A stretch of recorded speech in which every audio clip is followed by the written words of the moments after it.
Hi hello friends, ಸಮಸ್ತ ಕನ್ನಡ ನಾಡಿನ ಅಭಿಮಾನಿಗಳಿಗೆ ನನ್ನ ನಮಸ್ಕಾರಗಳು. ಎಲ್ಲರಿಗೂ ಈ ನಮ್ಮ ಸಾಮ್ರಾಟ್ ಯೂಟ್ಯೂಬ್ ಚಾನಲ್ಗೆ ಸ್ವಾಗತ ಸುಸ್ವಾಗತ. ನಾನು ನಿಮ್ಮ ಮನೆಯ ಮಗ ಕನ್ನಡಿಗ ಸಾಮ್ರಾಟ್ ಮಾಡುವ ನಮಸ್ಕಾರಗಳು.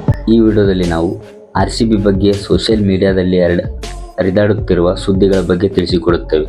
ಏನಪ್ಪಾ ಆ ಸುದ್ದಿ ಅಂದರೆ, RCB ಬ್ಯಾನ್ ಆಗುತ್ತಾ, RCB ಟೀಮ್ ಸೇಲ್ ಮಾಡುತ್ತಾರಾ, ಮೊನ್ನೆ ನಡೆದ ಚಿನ್ನಸ್ವಾಮಿ ಕ್ರೀಡಾಂಗಣದಲ್ಲಿ ನಡೆದ 11 RCB ಅಭಿಮಾನಿಗಳ ಸಾವಿಗೆ ಯಾರು ಕಾರಣ? ಪೊಲೀಸ್ ಅವರ, ಇಲ್ಲ ಸರ್ಕಾರದವರ, ಇಲ್ಲ RCB ಮ್ಯಾನೇಜ್ಮೆಂಟದ ಎಂದು ತಿಳಿಸುತ್ತೇವೆ.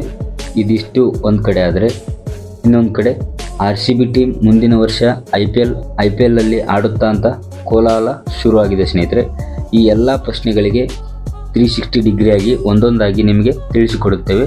ವಿಡಿಯೋ ತುಂಬ ಇಂಟ್ರೆಸ್ಟಿಂಗ್ ಆಗಿರುತ್ತೆ. ವಿಡಿಯೋವನ್ನು ಎಲ್ಲರೂ ಕೊನೆವರೆಗೂ ನೋಡಿ ಸ್ನೇಹಿತರೆ. ನೀವಿನ್ನೂ ನೋಡೋಕ್ಕಿಂತ ಮುಂಚೆ ನೀವಿನ್ನೂ ಯಾರು ನಮ್ಮ ಸಾಮ್ರಾಟ್ ಯೂಟ್ಯೂಬ್ ಚಾನಲ್ಗೆ ಸಬ್ಸ್ಕ್ರೈಬ್ ಮಾಡಿಲ್ಲ, ಬೇಗನೆ ಹೋಗಿ ಸಬ್ಸ್ಕ್ರೈಬ್ ಮಾಡ್ಕೊಳ್ಳಿ ಸ್ನೇಹಿತರೆ. Welcome back to new video start ಮಾಡೋಕ್ಕಿಂತ ಮುಂಚೆ ಯಾರು ಇನ್ನೂ ನಮ್ಮ ಚಾನಲ್ ಸಬ್ಸ್ಕ್ರೈಬ್ ಮಾಡಿಲ್ಲ, ದಯವಿಟ್ಟು ಎಲ್ಲರೂ ನಮ್ಮ ಚಾನಲನ್ನು ಸಬ್ಸ್ಕ್ರೈಬ್ ಮಾಡಿ ಸ್ನೇಹಿತರೆ. ಇಷ್ಟಕ್ಕೂ RCBಗೆ ಆಗಿದ್ದಾದರೂ ಏನು, ಇವಾಗ ಯಾವ ಸೋಷಿಯಲ್ ಮೀಡಿಯಾ ಓಪನ್ ಮಾಡಿದರೂ ಕೂಡ ಬರೀ RCB ಬಗ್ಗೆನೇ ಮಾತನಾಡ್ತಿದ್ದಾರೆ. RCB ಕಪ್ ಗೆದ್ದಿದ್ದು ಪಕ್ಕಕ್ಕಿಡೋಣ. ಯಾವ RCB ಫ್ಯಾನ್ಸ್ಗಳು RCB ಕಪ್ ಗೆಲ್ಲಬೇಕೆಂದು 18 ವರ್ಷಗಳಿಂದ ಕಪ್ ಗೆಲ್ಲಬೇಕು, ಈ ಸಲ ಕಪ್ ನಮ್ಮದೇ ಅಂತ ಅವರು ಮಾಡದ ಪೂಜೆ ಹೋಮ ಇಲ್ಲ, ಅವರು ಹರಕೆ ಕಟ್ಟದ ಉಳಿದ ದೇವರುಗಳಿಲ್ಲ. ಅಷ್ಟೇ ಯಾಕೆ, ಮಹಾಕುಂಭ ಮೇಳದಲ್ಲಿ ಕೂಡ ಹೋಗಿ RCB ಕಪ್ ಗೆಲ್ಲಬೇಕೆಂದು ಹರಕೆ ಕಟ್ಟಿದವರಿದ್ದಾರೆ ಸ್ನೇಹಿತರೆ. ಎಷ್ಟೋ ಕೋಟಿ ಅಭಿಮಾನಿಗಳು ಕಪ್ ಗೆಲ್ಲುವುದನ್ನು ನೋಡಲು ಕಾದು ಕುಳಿತಿದ್ದರು. ಕೊನೆಗೂ ಕೋಟಿ ಅಭಿಮಾನಿಗಳ ಪುಣ್ಯವೋ, RCB ಆಟಗಾರ ಶ್ರಮದ ಫಲವೋ, ಅಂತೂ ಇಂತೂ ಕೊನೆಗೆ RCB ಕಪ್ ಗೆದ್ದಿದ್ದು ಸ್ನೇಹಿತರೆ. ಆದರೆ ಕಪ್ ಗೆಲ್ಲಬೇಕು ಎಂದ ಫ್ಯಾನ್ಸ್ಗಳೇ ಈಗ ಯಾಕಾದರೂ ಕಪ್ ಗೆದ್ದಿತಪ್ಪ ಅಂತ ಹೇಳುತ್ತಿದ್ದಾರೆ. ಯಾಕೆ ಗೊತ್ತಾ?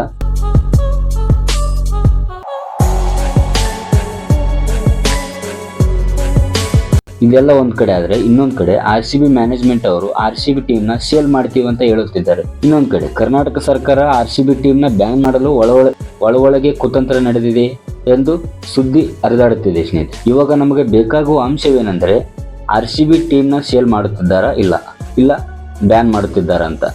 ಫಾರ್ ಎಕ್ಸಾಂಪಲ್, ಒಂದು ವೇಳೆ RCB ಟೀಮನ್ನು ಸೇಲ್ ಮಾಡ್ತಾರೆ ಅಂತ ಅಂದ್ಕೊಳ್ಳಿ. ಒಂದು ವೇಳೆ RCB ಟೀಮ್ ಕೊಳ್ಳಬೇಕು ಅಂದರೆ $2 ಮಿಲಿಯನ್ ಆಗುತ್ತೆ. ಅದು ನಮ್ಮ ಇಂಡಿಯನ್ ಕರೆನ್ಸಿಯಲ್ಲಿ 1600 ಕೋಟಿ, 1600 ಕ್ರೋರ್ ಆಗುತ್ತದೆ. ಅಷ್ಟು ಕೊಟ್ಟು ಯಾವ ಬಿಸ್ನೆಸ್ ಮ್ಯಾನ್ RCB ಟೀಮ್ ತಗೊಳ್ತಾರೆ ಹೇಳಿ? ಒಂದು ವೇಳೆ ತಗೊಂಡ್ರು ಲಾಸ್ ಏನೂ ಇಲ್ಲ, ಯಾಕಂದ್ರೆ ನಿಮ್ಗೆಲ್ಲ ಗೊತ್ತೇ ಇದೆ ನಮ್ಮ ಇಂಡಿಯಾದಲ್ಲಿ RCBಗೆ ಇರೋ ಕ್ರೇಜ್ ಯಾವ ತರ ಅಂತ. ಇದು ಒಂದ್ ಕಡೆ ಆದ್ರೆ, ಇನ್ನೊಂದ್ ಕಡೆ RCB ಟೀಮ್ ಸೇಲ್ ಮಾಡ್ತೀವಿ ಅನ್ಕೊಂಡಿದ್ದಾರೆ ಎಲ್ರು. ಆದ್ರೆ ಯಾರಿಗೂ ಗೊತ್ತಿಲ್ಲದ ಒಂದು ಸಂಗತಿ ಏನಂದ್ರೆ, RCB ಟೀಮ್ ಸೇಲ್ ಮಾಡ್ತೀವಿ ಅಂತ RCB ಮ್ಯಾನೇಜ್ಮೆಂಟ್ ಆಗಲಿ, BCCI ಆಗಲಿ ಸೇಲ್ ಮಾಡ್ತೀವಿ ಅಂತ ಎಲ್ಲಿ ಹೇಳೇ ಇಲ್ಲ ಸ್ನೇಹಿತರೆ. ಇದು ಒಂದು ರೂಮರ್ ಅಷ್ಟೇ. ಯಾಕಂದ್ರೆ RCB ಟೀಮ್ ಸೇಲ್ ಮಾಡುವಂತ ಕಷ್ಟ ಏನೂ ಅವ್ರಿಗೆ ಬಂದೇ ಇಲ್ಲ. 18 ವರ್ಷ ಸೋತ್ರು ಕೂಡ ಏನೂ ಮಾಡಿಲ್ಲ. ಅಂಥದ್ರಲ್ಲಿ ಈ ಸಲ ಕಪ್ ಗೆದ್ದಿದೆ ಸ್ನೇಹಿತರೆ. ಇವಾಗ ಯಾಕೆ ಸೇಲ್ ಮಾಡ್ತಾರೆ ನೀವು ಹೇಳಿ? ಥಿಂಕ್ ಮಾಡಿ. RCB team is not for sale. RCB team sale ಮಾಡ್ತಿದ್ದಾರೆ ಅನ್ನೋದು 100% ರಾಂಗ್. ಇದು ನಿಮ್ಮ ಫ್ರೆಂಡ್ಸ್ಗೆ ಗೊತ್ತಿಲ್ಲ ಅಂದರೆ ಈ ವಿಡಿಯೋ ಅವರಿಗೆ ಶೇರ್ ಮಾಡಿ. ಸೆಕೆಂಡ್ ಪಾಯಿಂಟ್ ಏನಂದರೆ, RCB ನೆಕ್ಸ್ಟ್ ಟೈಮ್ IPLನಲ್ಲಿ ಆಡುತ್ತಾ ಇಲ್ಲ ಅಂತ ಯಾವುದೇ ಡೌಟೇ ಇಲ್ಲ ಸ್ನೇಹಿತರೆ. 100% IPL ಇರುವವರೆಗೂ RCB ಆಡುತ್ತೆ. ಯಾಕಂದರೆ ಅರ್ಧ IPLಗೆ ರೆವೆನ್ಯೂ ಬರ್ತಿರೋದೇ RCB ಟೀಮಿಂದ, RCB ಟೀಮ್ ಮತ್ತು RCB ಅಭಿಮಾನಿಗಳಿಂದ. ನಿಜ ಅಲ್ವಾ ನಾನು ಹೇಳಿದ್ದು? ಈ ಮಾತಿಗೆ ನೀವೇನಂತೀರ ಕಮೆಂಟ್ ಮಾಡಿ. Third point, RCB team ban ಮಾಡುತ್ತೆ ಅಂತ ಸರ್ಕಾರ ಒಳಗೆ ಕುತಂತ್ರ ನಡೆಸಿದೆ ಅಂತ ರೂಮರ್ ಹರಿದಾಡುತ್ತಿದೆ ಸ್ನೇಹಿತರೆ. ಇದು ನಿಜಾನ ಸುಳ್ಳ ಅಂತ ಹೇಳ್ತೀನಿ ನೋಡಿ. ಈ RCB ಬ್ಯಾನ್ ಅನ್ನೋ ಪದ ಬರುವುದಕ್ಕೆ ಕಾರಣ ಏನಪ್ಪ ಅಂದರೆ, ಬೆಂಗಳೂರು ಚಿನ್ನಸ್ವಾಮಿ ಸ್ಟೇಡಿಯಂನಲ್ಲಿ ನಡೆದ ಆ ಘಟನೆ ಸ್ನೇಹಿತರೆ. ನಿಮಗೆಲ್ಲ ಗೊತ್ತೇ ಇರುತ್ತೆ ಆ ವಿಷಯ. ಆ ಘಟನೆ ಸಂಭವಿಸಿದ್ದಕ್ಕೆ ಕಾರಣ ಕರ್ನಾಟಕ ಸರ್ಕಾರನ, ಅಥವಾ RCB ಮ್ಯಾನೇಜ್ಮೆಂಟಾ, ಅಥವಾ ಪೊಲೀಸ್ ಡಿಪಾರ್ಟ್ಮೆಂಟಾ ಅಂತ ಅನ್ನುವುದು ಇನ್ನೂ ತನಿಖೆ ನಡೆಯುತ್ತಿದೆ ಸ್ನೇಹಿತರೆ. ಅವರ ಮೇಲೆ ಇವ್ರು ಹೇಳ್ತಿದ್ದಾರೆ, ಇವ್ರ ಮೇಲೆ ಅವ್ರು ಹೇಳ್ತಿದ್ದಾರೆ.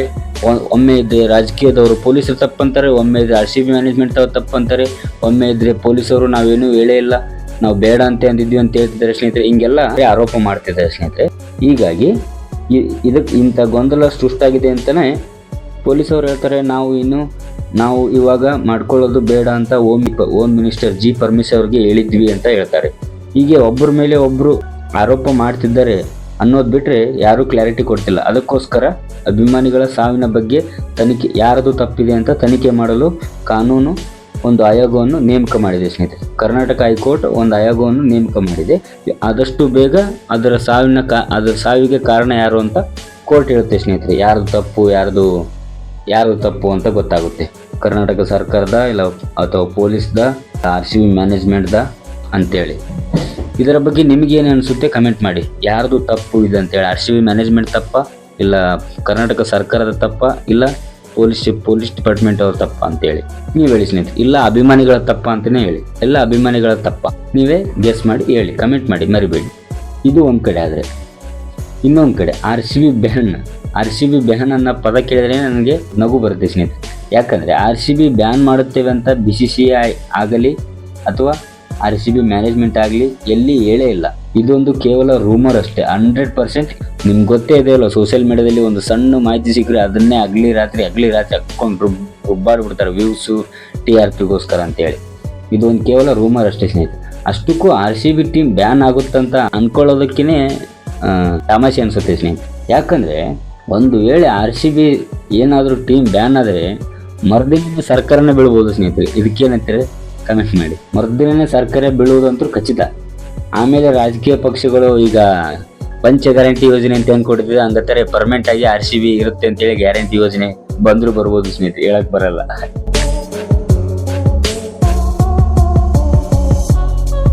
ಸೊ ಫ್ರೆಂಡ್ಸ್, ಇದಿಷ್ಟು RCB ಬಗ್ಗೆ ಸೋಷಿಯಲ್ ಮೀಡಿಯಾದಲ್ಲಿ ಹರಿದಾಡುತ್ತಿರುವ ರೂಮರ್ ಬಗ್ಗೆ ಕ್ಲಾರಿಫಿಕೇಶನ್ ತಿಳಿಸಿಕೊಡುವ ಪ್ರಯತ್ನ. ಈ ಮಾಹಿತಿ ಇಷ್ಟ ಆದರೆ ಒಂದು ಲೈಕ್ ಮಾಡಿ. ಈ ವಿಡಿಯೋ ನೋಡಿದ ಮೇಲೆ ನಿಮಗೆ ಏನು ಅನಿಸುತ್ತೆ ಅಂತ ಕಮೆಂಟ್ ಹಾಕೋದು ಮಾತ್ರ ಮರಿಬೇಡಿ ಸ್ನೇಹಿತರೆ. ಇನ್ನೂ ಹೆಚ್ಚಿನ ವಿಡಿಯೋಗಳಿಗಾಗಿ ಸಬ್ಸ್ಕ್ರೈಬ್ ಮಾಡೋದು ಮಾತ್ರ ಮರಿಬೇಡಿ. ಮತ್ತೆ ಉತ್ತಮ ವಿಡಿಯೋದೊಂದಿಗೆ ನಿಮ್ಮ ಮುಂದೆ ಬರುತ್ತೇನೆ ಫ್ರೆಂಡ್ಸ್. ಅಲ್ಲಿವರೆಗೂ ಜೈ ಹಿಂದ್, ಜೈ ಕರ್ನಾಟಕ.